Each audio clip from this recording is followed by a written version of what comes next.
नमस्कार स्वागत करुछि आज मुख्य गुरुत्वपूर्ण खबर को आपको एवं आम हस्तगत होता खबर रही वर्षा संपर्कित पाणीपाग संपर्कित देशर विभिन्न स्थान में किभली रही पागर आगमन एवं केउ केउ स्थान को रही प्रबल अति प्रबल वर्षा और झड़ तोफान संभावना एवं राज्य में कौन रही वर्षार स्थिति जाना से संपर्क में संपूर्ण बरणी मुझे प्रदान करी से आप निश्चित भिडियो को प्रथम शेष पर्यंत देखिए जब भिडियो भल लगे तो पाखे लाल बटन दबाई निश्चित सब्सक्राइब करेंगे पाखे आसुवा बेल आइकन बजाइदेवे और ऊपर आसुवा ऑल नोटिफिकेशन पर क्लिक करने को भूलें जहाँफल ये भिडियो सर्वप्रथम आपण मान निकट में पहुंच पार।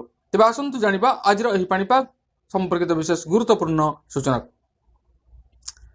द्रुत बेगर परिवर्तन होती पाणीपाग प्रबल ठंडारू एवं मुक्ति पाई देशवासी। तेबे वर्तमान तापमात्रा वृद्धि रेकर्ड करा जाउछि। तेबे राज्यर विभिन्न अंचल रे घन कुहुड़ी लगी रही। यह व्यतीत राजधानी दिल्ली समेत अनेक राज्य रे हल्का वर्षा होइतिबा देखा मिली। फल तापमात्रा वृद्धि पाई 10 डिग्री सेल्सियस रे पहुंची। तेबे वर्तमान आगामी दिन गुड़ी नहीं बड़ सूचना देछि भारतीय पाणीपाग विभाग। दिल्ली रे आज साधारणतः बादल छाई रहिबो बोली पाणीपाग विभाग तरफ पूर्वानुमान करा जायछि। पाणीपाग विभाग अनुसार राजधानी दिल्ली व्यतीत जम्मू काश्मीर हिमाचल हरियाणा चंडीगढ़ पश्चिम उत्तर प्रदेश और राजस्थान किसी स्थान में झड़ तोफान होगा सह वज्रपात होगा आशंका करिछि पाणीपाग विभाग। तेबे पाणीपाग विभाग सूचना अनुसार पंजाब हरियाणा एवं चंडीगढ़ में 30 ରୁ 40 मिली प्रति घंटा बेगर पवन बहिबा सह प्रबल वर्षा होबार संभावना अछि।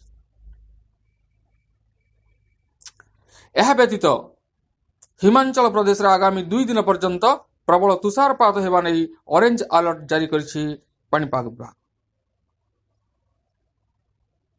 गतकाली राज्यर विभिन्न अंचल में हालुकारु मध्यम धरणर बरफ पड़ता रेकर्ड करथिबा बेले राज्यर मध्य तथा पहाड़िया इलाका रे भिन्न भिन्न स्थान में तुषारपात हो पारे बोली आकलन करिछि पाणीपाग विभाग। सेहीपरि तलुआ अंचल गुड़िक पाणीपाग विभाग वज्रपात सह कुआपथर माड़ हेबार चेतावनी जारी करिछि। आसंता 6 तारीख अर्थात आसंता 6 तारीख पर्यंत राज्य में वर्षा होबार पूर्वानुमान करिछि पाणीपाग विभाग। राजधानी दिल्ली रे आज सर्वाधिक तापमात्रा 19 डिग्री सेल्सियस रहितबा नै अनुमान करा जायछि। यह पूर्व गतकाली सकाळे राज्यर विभिन्न स्थान में घन कुहुड़ी देखा देइतिला। तेबे एथिला आज पाणीपाग संपर्कित एक विशेष गुरुत्वपूर्ण सूचना।